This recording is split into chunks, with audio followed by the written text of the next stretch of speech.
nimble, stay dandy, baby. So Jujutsu Kaisen is a pretty cool show. I mean, it's kind of like the perfect combination of some of my favorite anime series, like Yu Yu Hakusho, Bleach, and Kimetsu no Yaiba, and it manages to break the mold on what it means to be a shonen battle anime series. And when it came out in 2020, it rocked the world with its creativity, its high production value, and its amazing characters. And here I am, talking about it again in 2021. That's right, I have been off the Jujutsu Kaisen wagon for quite some time. And the fact of the matter is, I've just been a busy man. I've had a lot going on with my life, with friends, family, my girlfriend, whom I love very much, and not to mention just having a little bit of free time. But recently I managed to binge all of the episodes leading up to the latest episode of Jujutsu Kaisen, and you know what? This show still manages to kick ass, and it honestly gets better, I think, with every single episode. And you guys have been demanding that I check out Jujutsu Kaisen and talk about it again. So that's what this video is all about. We're basically going to do a little bit of catch-up with Jujutsu Kaisen. This isn't going to be like a standard review. I'm basically just going to talk about some of the big story arcs and major moments which have been happening in the series leading up to the point where we are right now, which essentially has de-evolved into what is my favorite type of arc in any shonen battle anime series, which is essentially the tournament or competition arc. You see, last year when I was watching the series, they started to introduce the other Jujutsu Tech School, which is in Kyoto, and essentially it's just another group of wacky students with wacky powers who are going to battle with all sorts of wacky sorcery. And then I just sort of stopped watching the series. But before they even got to the tournament, they decided to introduce another brand new arc which was going to build upon one of the major villains of the series, a guy who goes by the name of Mahito, which sounds like Mojito. There's not really a joke there, just stating the obvious. But Mahito is a pretty awesome villain, outside of the fact that he definitely gives me some Tomura Shigaraki vibes from My Hero Academia. He's a completely different type of character, and to my shock and surprise, he's not actually a human, he's actually a cursed spirit that just so happens to look like a human. A ragdoll Frankenstein kind of human who has the ability to manipulate people's souls, which will physically transform them into some really freaky-ass Clive Barker-looking monsters. And he makes his appearance in the story because they introduce another new character to the story, a young student who goes by the name of Junpei, a character who has been completely ostracized by the world that he inhabits because this is a Japanese anime, and Japanese anime always has the worst fucking bullies on the planet. But basically, Junpei is just a guy who wants to live his life, hang out with his friends in the movie club, but the bullies at his school just will not allow him to do that. So they beat the absolute shit out of him until one day he realizes that they've all been basically just turned into these disgusting creatures thanks to Mahito. He gives chase after him and desperately wants to learn a little bit more about his powers and how he can transform people into freaky things from Pee-wee's Playhouse. But basically, this entire story arc is about introducing this brand new character of Junpei, who is being manipulated by Mahito to basically be one of his followers, as well as just basically having a lot of fun with the fact that he is essentially demonizing and transforming this young youth, who has a lot of potential to become a Jujutsu sorcerer, and basically turning him into the Anakin Skywalker to his Emperor Palpatine. Basically, he's manipulating him and putting him down a very dark path, because, hey, who doesn't love to fuck with a Jujutsu sorcerers?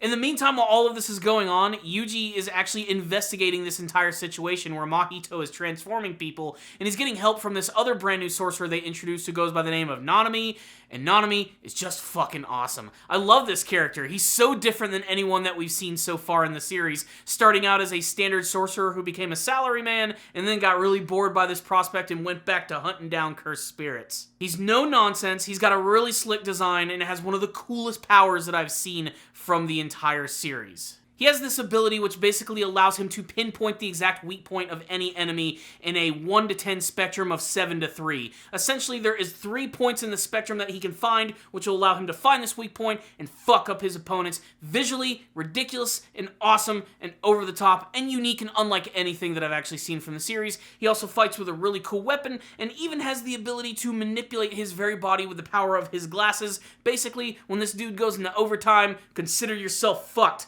And his confrontation with Mahito in these episodes is nothing short of spectacular, and it's still not the best fight scenes we actually see from the series. It actually manages to get better with every single episode. It is also worth mentioning that during this entire arc, Yuji's friends are still under the assumption that he is dead. So basically this entire arc is all dedicated to Yuji and Nanami as they're trying to solve the mystery of what's going on with Mahito and why he is training Junpei to basically be an evil sorcerer. And eventually, the two parties do eventually meet up with one another, and they have this beyond epic confrontation where Junpei is transformed into a disgusting creature, which unfortunately does end up taking his life. And you know what? That's not even the cherry on top of the shit sundae. His mother is also killed just as soon as she's actually introduced. So basically, the entire story of Junpei is incredibly depressing and messed up. It's weird how the series can go into this extreme dark territory, but also have these ridiculous funny moments. Again, a lot of the times, some series can't do that. They can't walk that fine line between being serious and funny.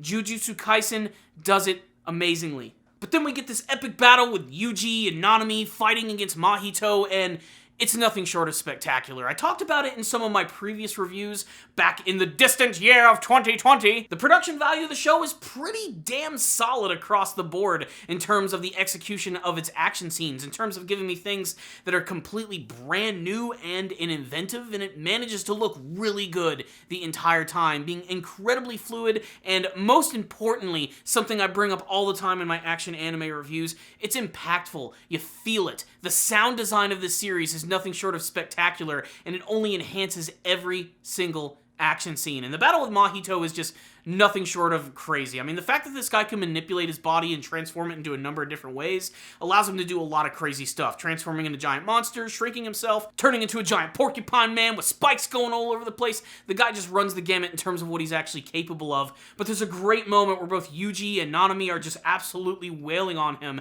not giving him a chance to attack, which actually forces him to unleash a brand new ability that he never knew he had, and that's the domain expansion. Something that's been brought up a few times in the previous episodes, and it's kind of like the end-all, be-all, ultimate technique of the Jujutsu sorcerers and the cursed spirits themselves, where they're able to trap people within a space and utilize their most powerful abilities that you cannot dodge. You get trapped in this place, you're gonna have a bad time. And visually, his is all sorts of freaking awesome, with these hands going all over the place as he's getting prepared to take down Nanami. But then fucking Yuji just busts in and starts just destroying everything. And then we get a great scene with Sukuna, a character that I'm glad is not overused in the series, because every single time that he pops up, you know it's a big deal. It's important. He is easily the most powerful cursed spirit, and even with a character like Mahito, who seems so incredibly disturbing and powerful, even he is bewildered by the extreme power of Sukuna, to the point where you can tell that he's also just getting a raging cursed boner when he sees this guy. He wants to be Sukuna, but at the same time he knows that he can't beat him, but he's also going to try and bring him into the fold because he's instrumental to his plan. Fuck the humans, cursed spirits are going to be ruling the world. That's basically his entire deal. But of course, he ends up escaping and lives to fight another day, and I'm sure we're going to see that later on in the series. But right after that, we finally get some more lighthearted material, but is just as action-packed, if not more so, as we get this big competition between Tokyo and Kyoto's Jujutsu schools, which means lots of interesting characters, team-ups, fights, and it's awesome. They started to tease this a little bit more in the last episode that I reviewed by introducing the character of Todo and Maki. Todo basically just being this big super jack guy who is like the Incredible friggin' Hulk. Nothing can stop this guy. He is just a freaking train of pure destruction. And Maki, she's basically a bitch with a gun. But their teammates are infinitely more interesting, and again, just as varied as the ones that we actually see from Tokyo, and that's saying a lot because Tokyo has a fucking panda on their team. There's this witch chick who rides around on a broom. There's this one robotic puppet which has an epic fight with the panda dude, which is the most recent episode of the series. And my lord, is that episode incredible. There's also Best Girl Miwa. I don't have much to say about her outside of the fact that she's adorable as hell and must be protected at all times. But the fact of the matter is, these episodes just jump right into it. Essentially a big competition between both of these schools. It is also worth mentioning that Yuji finally does reunite with his teammates, who are really not all that shocked to see him. Again, most of this is pretty much played for laughs, and he also gets to see a lot of his other brand new teammates, one of which is a panda. I just felt that I need to bring that up again. But essentially, this entire competition is all about these two schools going onto the school grounds and having to exercise all of these cursed spirits, but really it's just an excuse to see all of them fight against one another. And man, the fights here are nothing short of spectacular. I really love a lot of the setups that they're actually doing here, especially because Kyoto's entire plan revolves around them trying to kill Yuji and get rid of Sukuna. So the other teammates from Tokyo are going to do everything in their power to not let that happen. But then there's also the character of Todo from Kyoto, who desperately wants to fight against Yuji, and fight they do. It's funny because while this fight is incredibly awesome, it's also more of a means to train Yuji how to actually utilize his abilities, as Todo seems to have a lot of respect for Yuji in their actual battle, and it seems like little by little as the actual battle is going on, he's teaching him a few tricks of the Jujutsu trade. Aside from that, there's basically just a lot of really cool setups for some of the fights that are appearing here, and without a shadow of a doubt, the flashiest one has got to be Panda versus Mechamaru, the robot puppet man. This is something that I never thought that I would want to see, a robot fighting against a panda, and it is so fucking cool the entire time. I mean, the animation during this sequence is spectacular, and I really love the fact that Mechamaru is actually quite literally a robot puppet which is being controlled by a Jujutsu sorcerer who is somewhere far away. Basically, this dude who seems like he has been severely injured and has pain all over his body, but seems to have the unique ability to control puppets. This fight is really unique because we also get to learn that Panda is not literally a real panda, but he's sort of like this cursed, mutated spirit, which was created by the principal of the Tokyo school. And he's not just a panda, he's actually a cursed spirit which has 3 separate souls in his body, and each of these souls has like a completely different type of power. Initially, he's always using panda form, but we get to find out halfway through the episode that he can transform into a gorilla form, basically transforming him into a half panda, half gorilla. It makes him look scary, it makes him even stronger, and it leads to some of the best action scenes possible. As for that third form, we don't get to see it. It looks like it's something that they're going to build up a little bit more for the future, and I like that. I'm glad that they didn't blow their load too early on this fight, as there's just so much more which could be potentially happening here. We have a lot of other big battles which are actually getting set up here as well, and they haven't even finished or completed them, and that's why with the coming episodes, I'm going to try my best to review this again on a weekly basis, because after watching all of these in succession, I can just say that, wow, Jujutsu Kaisen fucking rocks. It's one of the coolest shows that I have ever seen, and while it can be a little tropey at times, it still manages to break free from a lot of the trappings and stereotypes of classic shonen battle anime series, and most importantly, its cast of characters are incredibly likable. I mean, every single character is great. The villains are incredibly dangerous but have a ton of personality. The side characters never get old or boring. They all have insanely unique abilities and fighting styles, and we're just scratching the surface of what they're capable of. And then you have Yuji himself, the main character of the series, who again is unique in many senses, but also will feel very familiar to people who have watched a lot of shonen battle anime, but still he's carving out his very own history in the show, and it's doing it with a tremendous amount of gusto and fantastic production value. I can't speak volumes for how good this show looks in terms of the amazing character designs, the backdrops, and those action scenes. Guys, this current arc that's going on right now in terms of the animation and the fight scenes is just pure anime porn.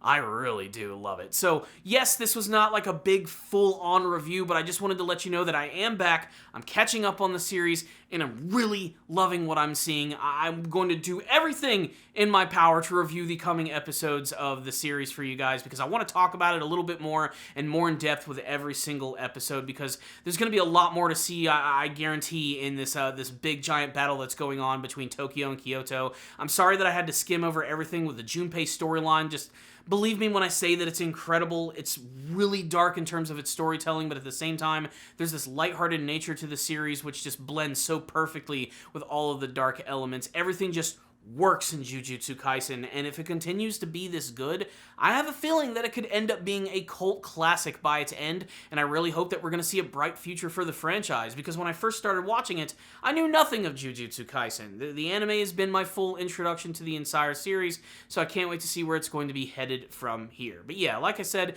this is my convoluted video just letting you know that I've decided to check it out again, and man, I am liking what I am seeing. But I love making these videos because I want to hear from you guys. Have you guys been continuing to watch Jujutsu Kaisen, and how do you like or not like this anime series? Personally, for me, as you know, I'm really digging it, but I want to hear your thoughts about some of the things that went on during the Junpei arc and everything that's going on right now with the big competition between Tokyo and Kyoto. Who are your favorite characters and big fight scenes? What about that recent episode with the freaking panda gorilla fighting against the damn robot?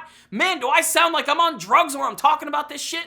Tell me what you thought about all of it in the comment section below, and what you hope to see from the future of Jujutsu Kaisen. Thank you guys for watching this review. Please subscribe to the channel for more videos just like this one. If you did like this video, transform into your big gorilla form and smack that like button. Helps out these videos tremendously. I also want to go ahead and take this time to thank all of my patrons. You guys are sorcerers in and of yourselves by watching my content, leaving me great content, and going the extra mile by making those monthly donations. Remember, first-time donators, I'll review an anime series of your choice. And I'd love to add your name to this list of super amazing people who support this channel every month, the producers of Ace Guru. So thank you guys so much for watching this review. I'll see you all next time, and as always, stay dandy, baby.